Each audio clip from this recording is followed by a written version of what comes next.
বন্ধুরা, আমি যেটা বলেছিলাম লাই পাতা বাটা করে নিয়েছি, তাতে রসুন পেস্টের সঙ্গে একবারে দিয়ে দিয়েছি।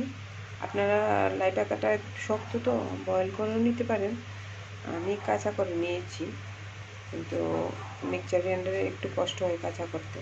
তারপর এখানে রেখেছি শীতল রসুনটা এটার মধ্যে দিয়ে দিয়েছি, এবং এখানে পেঁয়াজ কুচি আছে, স্বাদ অনুসারে লবণ দিয়ে দিব, যদি লাগে পরে দিয়ে দিতে পারবেন, বাটা তো শুকিয়ে যাবে। তারপর এখানে একটু হলুদ গুঁড়ো দিয়ে দিলাম, আর কিছু লাগবে না এটা করতে। তারপর আমার কড়াইটা মোটামুটি গরম হয়ে গেছে, তাতে আমি একটু তেল দিয়ে দিলাম। তেল আমি বেশি খাই না, তার কারণে অল্প পরিমাণে খাই, যে যার মর্জির মধ্যে দিতে পারেন, কিন্তু তেলটা কম খাওয়াই ভালো। আমি তো তেল রাইস ব্র্যান্ড অয়েল খাই, তার বেশি লাগে না। আমাদের RCM এর health guard rice bran oil, ওইটা আমি ইউজ করি, একবার ইউজ করেও দেখতে পারেন, খুব ভালো। তাই যাদের গ্যাসের প্রবলেম, নানান ধরনের পেটের সমস্যা, হাই প্রেশার, তাদের জন্য এই তেলটা খুব উপকার করে, খুবই। বাচ্চাদের জন্য তো আরও। আমার তেলটা গরম হয়ে গেছে মোটামুটি, এখানেই দিয়ে দেব পেঁয়াজ কুচি করানো,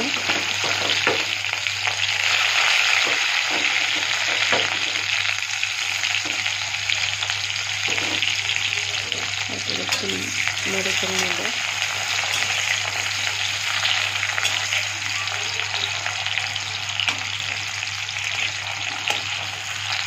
আজকে আমি কালো জিরার কোনো কিছু বা পাঁচফোড়নের সম্বার দেওয়া কোনো কিছু করে নিয়ে আসছে, পেঁয়াজ দিয়ে সম্বার দিয়েছি। আর শীতলটা তো মোটামুটি পেঁয়াজ দিলেই ভালো হয়, রসুনটা তো দিয়ে দিলাম, তার মধ্যে শীতলটা ছেড়ে দিলাম। তারপর নেড়ে নেওয়ার পর শীতলটা যখন গলে যাবে, হয়ে যাবে মোটামুটি, তখন তাতে আমরা লাই বাটাটা ছেড়ে দেব। তারপর কি হবে জানি না, নাড়তে নাড়তে যখন একদম শুকিয়ে যাবে, তখন মোটামুটি হয়ে যাবে, একদম বাটা বলতে বাটাই হবে। দেখুন, এর মধ্যে কিছু দিইনি, সাধারণ কিছু দিয়েছি, হলুদ গুঁড়ো, স্বাদ অনুসারে লবণ, আর তাতে মিক্সার গ্রাইন্ডারে মরিচ, পেঁয়াজ, অল্প কিছু পরিমাণ পেঁয়াজ, তারপর দিয়ে দিয়েছি এটার মধ্যে রসুন, একসাথে পেস্ট করে নিয়েছিলাম। মোটামুটি আমার শীতলটা হয়ে গেছে।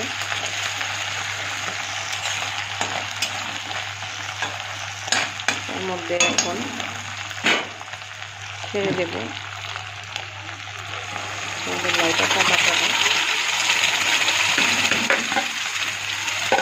তারপর খুব লাগবে লাই পাতা বাটাটা উপরের দিকে চলে আসবে, আস্তে আস্তে এটা হয়ে যাবে, বেশিক্ষণ লাগবে না। রান্নাটাও অনেক সোজা, যাদের অফিসের টাইম হয়ে যায় তাড়াতাড়ি, তারা আগেই পেস্ট করে নিয়ে রাখেন, এটা তাড়াতাড়ি করে বাটাটা নিয়ে যেতে পারবেন। সকাল সকাল গরম ভাতের সঙ্গে এটা খেতে খুব আলাদা টেস্ট লাগে। কেউ এটার মধ্যে মটরশুঁটিও দিতে পারে, আর কেউ বিন দেয়, কিন্তু বিনটা আমি মনে করি শুক্তির সাথে না খাওয়াটাই বেটার, সবচেয়ে টেস্ট। বিনের ভিটামিনও থাকে, বিনটা আমাদের নিরামিষেতেই চলে বেশি। একটু ডেকে দিই, দেখুন ঢাকনাটা তুলে নিয়েছি। ঢাকনাটা তোলার পর অনেকক্ষণ ধরে এটা নাড়তে লাগবে, জলটা যতক্ষণ অবধি না শুকায় পাতার টেস্টটা আসবে না।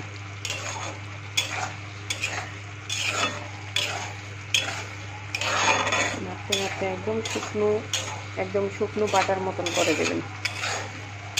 তাহলে বন্ধুরা আপনারা নিজের ঘরে করে দেখুন, ভালো লাগবে। আর লাই পাতা শিডল দিয়ে যখন বাটাটা করবেন ঠান্ডার দিনে খুবই টেস্ট, না গরমের দিনেও টেস্ট, কিন্তু ঠান্ডার দিনে খুবই টেস্ট লাগে, যেটা আলাদা।